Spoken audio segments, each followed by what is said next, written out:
এই যে নিজের মায়ের সাথে জিনার সমান পাপ বলা হচ্ছে, তারপরেও কি আমরা কম বেশি সবাই সুদের সাথে সম্পৃক্ত না? এই যুগে কি এমন মানুষ খুঁজে পাওয়া যায় যে ব্যক্তি সুদের সাথে সম্পৃক্ত নয়? বুখারীর একটা হাদিস এসেছে, 1 দিরহাম যে ব্যক্তি সুদ খায় সে যেন 36 বার জেনা করল, নাউজুবিল্লাহ। এবং সহিহ কুরআনুল কারীমের সূরা বাকারার আপনি 279 থেকে নিয়ে 83-84 পর্যন্ত আয়াতগুলো পড়বেন।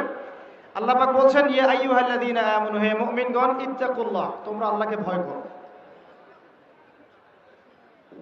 ওয়াযারু মা বাকিয়া মিনার রিবা ইন কুনতুম মুমিনিন, এবং সুদের অবশিষ্ট যে অংশগুলো আছে এগুলো ছেড়ে দাও যদি প্রকৃত অর্থেই তোমরা মুমিন হয়ে থাকো।